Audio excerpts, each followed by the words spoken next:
바로 변압기의 원리 보겠습니다. 코일 주변의 자기장이 시간에 따라 바뀌면 그 코일 안에 전기가 유도되는데 이걸 전자유도 현상이라고 하고, 이 원리를 발견한 사람이 바로 패러데이입니다. 1차 유기기전력, 1차 코일에 교류 전압을 가하면 시간에 따라서 자속이 계속 바뀌어요. 이 바뀌는 자속이 코일 안을 통과하면 기전력이 생기죠. 이때 교류니까 최대값과 시료값을 따로 계산하게 되는데, 최대값은 이렇게 되고 시료값은 루트 2로 나눠서 계산을 하겠죠. 오메가는 2파이 f. 그래서 이걸 정리하면 바로 이 식이 나오는 겁니다. 이 4.44는 계산 과정에서 나오는 상수예요.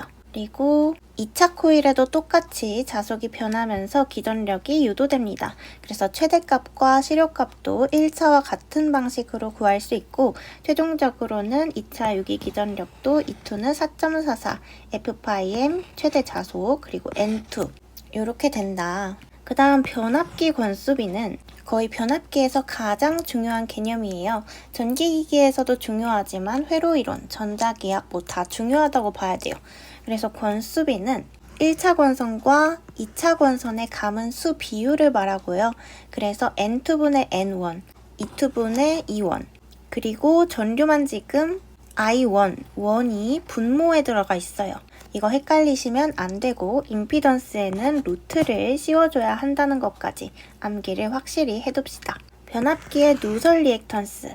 모든 자속이 1차에서 2차로 잘 전달되면 좋겠지만 현실은 일부 자속이 새어나가죠.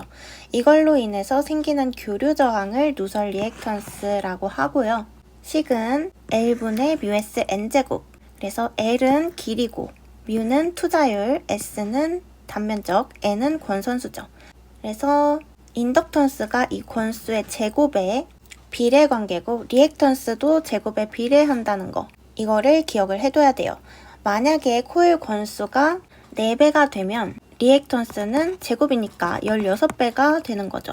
누설 리액턴스 방지 대책으로는 권선을 분할해서 조립하는 방법이 있는데, 교호 장치라고 하고, 이거는 한 10몇 년 전에 기사에서 한번 출제가 된 적이 있어서 언급을 해봤어요. 변압기의 구조. 변압기는 크게 두 가지로 이루어져 있는데, 철심이랑 권선.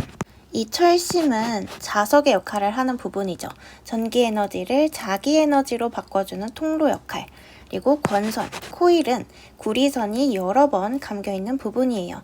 1차 권선과 2차 권선이 있고, 1차 권선에 전기를 넣으면 자기장이 생기고, 이 자기장이 2차 권선에 전기를 유도해줍니다. 그래서 이 철심은 자기장이 잘 통과해야 되니까 이런 구비 조건들을 갖춰야겠죠.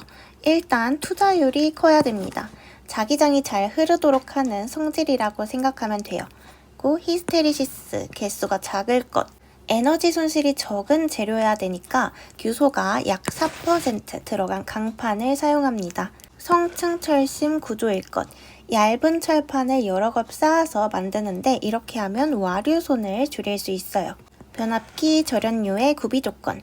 변압기 안에는 절연료라는 기름이 들어있는데 이 절연료는 두 가지 중요한 역할을 해요. 그래서 절연이랑 냉각. 절연은 전기가 새지 않도록 막아주는 거고, 냉각은 변압기에서 생기는 열을 식혀줍니다. 그래서 절연 내력이 커야 돼요. 전기가 잘 새지 않아야 되니까. 그리고 점도가 낮을 것. 점도가 낮다는 건 절연료가 물처럼 잘 흐르도록 해서 변압기 내부의 열을 잘 식혀주기 위한 거예요. 그리고 인화점이 높고 응고점이 낮을 것. 이거는 쉽게 불이 붙지 않고 겨울에도 잘 얼지 않아야 된다, 이런 얘기고, 화학작용과 침전물이 없을 것. 시간이 지나도 변하지 않고 이 기계 안에 침전물, 찌꺼기 같은 게 생기면 안 되겠죠. 변압기에서 어떤 시험을 하고 그 시험으로 뭘 알 수 있을까요? 그래서 권선 저항 측정 시험. 이름처럼 변압기 코일이 얼마나 저항이 있는지 측정하는 거예요. 그리고 무부하 시험. 변압기 2차 측에 아무것도 연결하지 않은 상태. 이 무부하 상태에서 1차 측에 전압을 인가합니다. 이걸로 철손, 여자전류, 여자 어드미턴스를 알 수 있는데 이것들도 다 암기를 해줘야 되거든요. 그래서 무철이는 여자를 좋아한다, 이렇게 암기를 해봅시다. 그리고 단락 시험. 이것도 이름 그대로 변압기 2차 측을 단락하는 거고, 이 시험에서는 동손, 임피던스 와트, 단락 전류를 알 수 있어요. 그래서 이거는 동임단 요렇게 암기를 해봅시다. 그리고 사실 이 시험 3개도 암기를 해줘야 되는데 요거는 저 무단이라고 암기를 합시다. 저 무단 지각했어요. 이런 거죠. 아주 뻔뻔해요. 그 다음 여자 전류는 변압기의 부하를 연결하지 않고 1차 측에 전압만 걸었을 때 흐르는 전류예요. 정리를 하면 변압기의 무부하 전류로 1차 측에 흐르는 전류가 여자 전류다. 여자 전류는 2가지 성분으로 나뉘는데 철손 전류와 자화 전류. 그래서 철손 전류는 철심에서 손실을 일으키는 전류고, 자화 전류는 철심에 자속을 만들기 위해 필요한 전류죠. 그래서 전체 전류는 이 두 전류를 직각 벡터처럼 더해서 이렇게 계산을 합니다. 철손 전류 공식은 이미 암기가 되어 있는 것 같죠? PI, 요게 철손이고요. V1은 1차 측 전압, 그리고 자화 전류 공식은 이 전체 여자 전류에서 철손 전류를 뺀 나머지 성분이니까 아까 식을 정리한 것밖에 없죠. 임피던스 전압은 변압기 1차 측에 전압을 가해서 1차 전격 전류가 흐를 때 변압기 내부에서 발생하는 전압 강하를 말합니다. 단락 시험에서 2차 측을 단락시키고 1차 측에 전압을 서서히 올려서 1차 전격 전류가 흐를 때 전압이 바로 임피던스 전압. 아까 봤던 이 단락 시험에서 측정을 하는 거죠. 이거를 식으로 표현을 한다면 이제 이렇게 되는데, 그래서 만약에 시험에 임피던스 전압은 변압기 내부 임피던스와 전격 전류의 곱인 내부 전압 강하이다. 이렇게 말하면 이것도 맞는 얘기입니다. 임피던스 와트는 임피던스 전압을 걸었을 때 변압기에서 소모되는 입력 전압인데, 이 값은 주로 동손을 측정할 때 사용합니다. 철손에는 히스테리시스 손과 와류 손이 있는데, 히스테리시스 손은 철심이 교류 자기장에 따라 자석이 됐다가 풀렸다가 이걸 반복할 때 철심도 이제 피곤해졌는지 이 과정에서 생기는 열 에너지 손실이에요. 공식보다도 사실 관계를 아는 게 중요한데, 지금 이 공식을 이제 대충 정리를 하면 여기가 F제곱이니까 F만 남고 N제곱, 2제곱 이렇게 되는 거잖아요. 그래서 히스테리시스 손은 전압의 제곱에 비례하고 주파수에 반비례한다. 이거를 기억해 두세요. 그리고 와류손은 철심 안에서 생기는 소용돌이 전류, 와류 때문에 발생하는 손실입니다. 이것도 마찬가지로 관계가 중요한데, 이제 요 식도 정리를 해보면 F 사라지고 이런 식으로 되잖아요. 그래서 얘도 전압의 제곱에 비례한다. 근데 주파수에는 무관합니다. 왠지 되게 시험에 나오면 주파수랑 관련이 있을 것 같고 헷갈릴 것 같지 않나요? 없습니다. 요거를 기억해둬야 한다. 퍼센트 저항 강화, 이거는 소문자 P 요렇게도 쓰는데 다 아시겠지만 I는 전류, R은 저항, V는 전압이에요. 변압기 내부 저항 때문에 전압이 얼마나 떨어졌는지를 백분율로 나타낸 거고, 그리고 꼭 암기해야 할 공식이 끝에 요거. 만약에 퍼센트 저항 강화를 구하라고 했는데 이것저것 숫자가 엄청 많이 주어져 있어요. 근데 그 사이에서 킬로볼트 암페어 아니면 볼트 암페어 이런 출력의 단위랑 동순이 보여. 그러면 바로 이 공식에 대입을 해주면 되거든요. 전격 출력분의 임피던스 와트, 동순이죠. 그러면 계산기에 넣으면 5초 컷 문제가 된다. 퍼센트 리액턴스 강화도 여기에 X로 바뀐 것밖에 없고 똑같으니까 넘어갈게요. 퍼센트 임피던스 강화는 저항과 리액턴스를 모두 고려한 전체 전압 강화 비율인데, 여기서는 이 루트 P제곱 플러스 Q제곱 요거를 기억해 두세요. 전압 변동률은 변압기에 부하가 걸렸을 때랑 부하가 없을 때 2차 측 전격 전압이 얼마나 변하는지를 백분율로 나타낸 거죠. V2제로, 얘는 2차 측 무부하 전압, V2N, 요거는 2차 측 전격 전압이고요. 여기 오른쪽에 공식을 보면 이렇게도 쓸 수 있는데, 이 P는 뭐예요?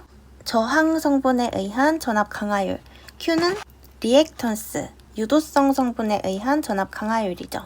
그리고 이 세타는 부하의 역률각이에요.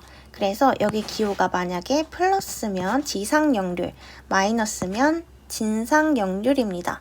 그러면 만약에 코사인 세타가 1이면 그러면 이제 세타는 0이 되는 거잖아요. 그래서 전압 변동률 입실론이 P와 같게 되겠죠.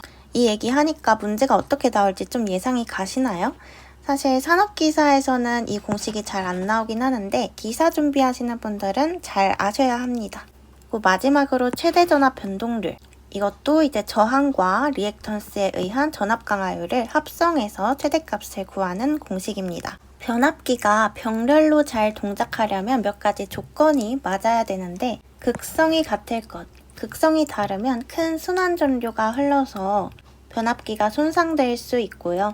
1차, 2차 전격전압이 같고 권수비가 같을 것, 전압이 다르면 부하가 고르게 나눠지지 않고 한쪽 변압기에 과부하가 걸릴 수 있습니다. 퍼센트 임피던스 강화가 같을 것. 이거는 아래 저항과 리액턴스비가 같아야 한다는 말이랑 같은 말이죠. 임피던스가 다르면 부하 전류가 비율대로 나눠지지 않고 한쪽에 더 많이 흐를 수 있습니다. 삼상 변압기의 경우 상회전 방향과 각변이가 같아야 되는데 상회전과 각변이가 다르면 정상적으로 전기를 공급할 수가 없어요. 실기에서는 이 병렬 온전 조건을 4가지를 써라 이런 식으로 시험에 나오니까 꼭 암기가 필요한 부분이죠. 그 다음에 변압기를 연결하는 방식에 따라서 병렬 운전이 가능한 경우가 있고 불가능한 경우가 있는데 짝수 조합일 때는 병렬 운전이 가능하고 홀수 조합일 때는 병렬 운전이 불가능해요. 이 표를 외울 필요는 없고 딱 보면 지금 y가 4개죠. 짝수잖아요. 병렬 운전이 가능합니다. 지금 델타 4개 가능하죠. 근데 불가능 쪽을 보면 y 몇 개예요? 3개죠. 델타 1개예요. 홀수입니다. 그러면 홀수네 병렬 운전 불가능하네 이렇게 기억을 해두시면 돼요.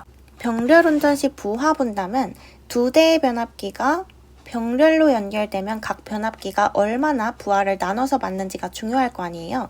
그래서 그 얘기를 하는 거고 여기서 중요한 건 부하 분담 조건인데 부하 분담비는 용량에 비례하고 퍼센트 임피던스 강화에는 반비례한다. 요거를 기억을 해주셔야 합니다. 부하 분담비는 용량, 요게 용량에 비례하고 임피던스 강화에 반비례한다. 변압기의 극성. 이건 사실 설명할 것도 없어요. 감극성은 차전압 빼는 거고 가극성은 합전압 더하는 겁니다. 저 요것만 알면 되는데 그래도 꿀팁 하나를 잠깐 드리자면 만약에 시험에 이것저것 주어지고 마지막에 1차 측에 120V 전압을 가했는데 이 변압기가 감극성이래요. 그러면 이때 전압계 지시전압이 얼마냐? 이렇게 물어보면 120V보다 작은 거를 보기에서 고르면 답입니다. CBT라 계산하기 불편하니까 그냥 권수비 구하고 2차 전압 조하고 이러지 말고 그냥 120V보다 작은 거 찍으시면 돼요. 이제 변압기의 결선 방식들을 볼 거예요. 먼저 V결선은 변압기 한 대가 고장났을 때 임시동력용으로 주로 활용을 하는데요. 정상적으로 단상변압기 세대를 델타 결선으로 연결해서 삼상 전력을 공급할 때를 생각을 해보면 정상적인 상태에서는 세대가 일을 하는 거니까 총 3P 만큼 출력이 나오죠. 근데 만약에 변압기 한 대가 고장이 나서 2대만 남는 거예요. 그럼 어떨까요?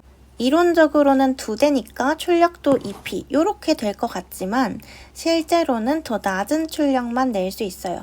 왜냐면 삼상부하를 그대로 공급하려다 보니까 비효율이 생기기 때문인데요. 그래서 실제 출력은 이 2P보다 조금 더 작은 루트 3P 이 정도 나오게 되는 거예요. 그래서 실제 출력은 루트 3P1이다. P1은 변압기 한 대의 용량입니다. 그래서 V결선 출력비는 델타 결선 출력의 57.7% 밖에 못 내는데 이 577 요거를 암기를 해주시고 얘는 이제 어떻게 나온 숫자냐면 델타 결선 출력분의 V결선 실제 출력 요거를 해줘가지고 루트 3분의 1 요게 나온 거고 그 다음에 V결선 이용률 V결선은 이론 출력 대비 약 86.6% 정도만 실제로 활용이 됩니다. 이거는 V결선 이론 출력 분의 V결선 실제 출력 해줘가지고 2분의 루트 3 요게 나온 거예요. 그래서 이 866도 암기를 해줘야 된다. 577, 866. YY결선은 1차와 2차 모두 Y결선으로 연결한 방식입니다. 이때 알아둬야 할 관계가 선간전압은 상전압보다 루트 3배 크다는 점이에요. 그래서 VL, 요게 선간전압, VP가 상전압이고, 그리고 Y결선에서는 선전류와 상전류가 같다는 점도 같이 알아둬야 되는데, 만약에 계산 문제가 나오면 그냥 바로 써놓으세요.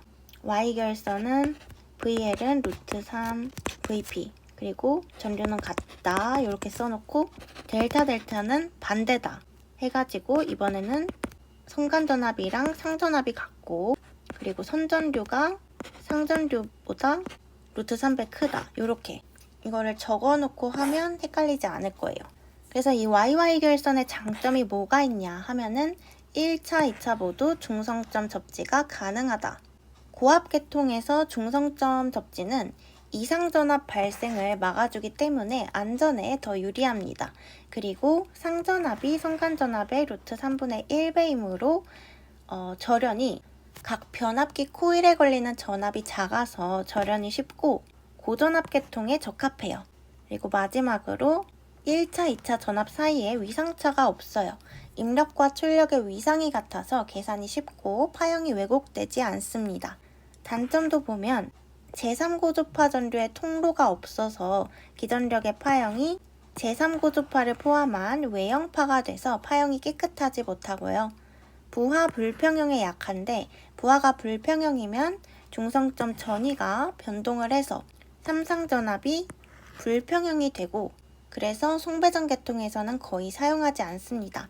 실제로는 그래서 YY 델타 이런 3권선 변압기를 주로 사용하죠. 중성점 접지 시 문제도 있습니다. 중성점을 접지하면 제3고주파 전류가 흘러서 통신선에 유도장애를 일으킬 수 있고, 그러면 장거리 통신이 방해받을 수도 있어요. 델타 Y 결선 또는 Y 델타 결선. 델타 Y 결선은 이름대로 1차 측이 델타, 2차 측이 Y. 그러면 Y 델타 결선은 1차 측이 Y, 2차 측이 델타. 양쪽 결선 방식이 다른 거죠. 그러면 장점은 한쪽 Y 결선에 중성점을 접지할 수 있어요. 이 전원 시스템에서 접지가 가능하다는 건 사실 안정성과 보호에 매우 유리하다는 의미예요. 그리고 Y 결선의 상전압이 선간전압의 루트 3분의 1배. 그래서 절연이 용이한데 각 변압기 코일에 걸리는 전압이 작아져서 절연이 쉬워집니다. 그리고 이렇게 1차, 2차 중에 델타 결선이 있으면 제3고주파 장애가 적어요. 델타 결선이 제3고주파 전류의 통로 역할을 하니까 파형이 깨끗하게 유지가 되는 거죠. 그리고 마지막으로 Y 델타 결선은 강압용, 델타 Y 결선은 승압용으로 사용이 가능해요. 송전계통에서 전압을 올릴 때는 델타 Y, 내릴 때는 Y 델타 이런 식으로 모두 쓸 수 있으니까 활용도가 높습니다. 단점은 1차, 2차 선간전압 사이에 30도 위상차가 생겨요. 위상이 맞지 않으면 병렬 운전이 어렵거나 불가능해질 수 있어요. 그래서 병렬 운전 시에는 델타 델타, YY 이런 식으로 같은 결선끼리 맞춰야 되죠. 그 변압기가 한 대라도 고장이 나면 전원 공급이 중단됩니다. 델타 결선이나 Y 결선처럼 일부 운전이 어려워요. 중성점 접지로 유도장애 발생 가능성이 있는데 중성점을 접지하면 통신선에 유도장애가 생길 수 있습니다. 3상에서 2상 출력을 내는 결선법은 3상 전원을 2상으로 바꿔주는 결선 방식이란 얘기겠죠. 뭐가 있는지만 알면 돼서 우스메 이렇게 앞글자 따서 암기하고 넘어갈 거예요. 근데 이 스코트 결선만 잠깐 보면 스코트 결선은 2상 서브모터 구동용으로 많이 사용이 되는데 공식을 보면 여기 A는 권수비고요. 스코트 결선에서는 일반 권수비의 2분의 루트 3배가 되는데 이 공식도 같이 암기를 해주세요. 이번에는 3상 입력에서 6상 출력을 내는 결선법이에요. 포크 결선이 가장 기본적인 육상 결선이고 수은 정류기 같은 장치에 많이 쓰입니다. 이것도 결선 방식에 뭐가 있는지 시험에 나오는 거니까 각각에 대한 설명은 스킵을 할 거고 포환, 대이성 이렇게 암기를 합시다. 포환, 대이성. 그리고 단권 변압기. 단권 변압기는 일반 변압기와 구조가 좀 다르죠. 일반 변압기는 1차 권선과 2차 권선이 완전 분리되어 있는데 단권 변압기는 1차와 2차 권선을 공통으로 공유해서 쓰는 변압기입니다. 그렇다 보니까 동량이 적게 들어가서 변압기가 소형 경량이 되고 구리 손실이 줄어들어서 효율이 높아요. 누설 임피던스가 작고 여자 임피던스는 크고요. 한쪽 회로에서 단락사고 시에 다른 쪽 회로에 영향을 주는데 1차와 2차가 전기적으로 연결되어 있으니까 한쪽에 사고가 나면 다른 쪽에도 영향을 줍니다. 일반 변압기처럼 절연되어 있지 않기 때문이에요. 마지막으로 단상 3선식에서 전압 불평형 방지용으로 밸런서를 많이 사용해요. 그리고 단권 변압기에서는 실제 변압기 용량과 부하에 공급하는 용량이 다른데 Y결선 했을 때 이거 공식을 보면 V하이분의 V하이- V로우 해서 이 V하이가 고압측 전압, V로우가 저압측 전압. 델타 결선 이거는 계산보다는 공식을 물어보는 문제가 주로 나오는데 분자는 제곱 길이 빼주고 분모에는 다 곱하는데 루트 3도 곱해준다. 이렇게 외우세요. 그리고 V결선은 얘는 공식도 나오고 계산도 나와요. 그래서 아까 V결선 이용률은 2분의 루트 3이었는데 얘는 루트 3분의 2 이렇게 곱해진다. 계기용 변성기 봅시다. 계기용 변압기에서는 우리가 알아둬야 될 게 이 두 개밖에 없어요. 고전압을 저전압으로 변성한다. 그리고 2차 측 전격 전압이 110V. 이 계기용 변성기 파트는 실기에서도 이거 그대로 나오거든요. 그래서 잘 암기를 해두셔야 되고 CT는 커런트 트랜스포머, 그래서 변류기고 1차 측 대전류를 작고 안전한 전류, 보통 5A로 변환을 해주는 소형 변압기라고 보면 되고요. 그래서 얘도 대전류를 소전류로 변성을 한다. 이거랑 5A 요거를 암기를 해줘야 되고 주의점은 2차 측의 절연 보호를 위해서 CT 점검 시에 2차 측을 반드시 단락시켜야 합니다. 만약에 2차 측을 개방하면 1차 전류가 계속 흐르면서 2차 측에 엄청 높은 전압이 발생해서 감전이나 기기 손상 위험이 있습니다. 1차 전류는 어떻게 계산을 하냐면 전류계 지시값에 CTB를 곱하면 되는데 CTB는 권선 감은 수죠. 그래서 문제에서 어떻게 나오냐면 변류비 200대 5 요런 변류기를 접속을 했더니 전류계 지시가 1.5A였다. 이렇게 나와요. 그러면 이때 1차 측 전류가 얼마인지 물어보거든요. 그러면 이 1.5에다가 CTB를 곱하면 되니까 이거를 5분의 200 해가지고 1.5 곱하기 40 하면 60A. 이렇게 답이 되는 거예요. 어떤 식으로 나오는지 아시겠죠? 그리고 아래 이거는 문제에서 주상변압기 고압 측에 몇 개의 탭을 설치하는 이유가 뭐냐고 물어봐요. 그러면 그때는 그냥 수전단의 전압을 조정하기 위해서다. 요거 고르고 바로 넘어가시면 됩니다.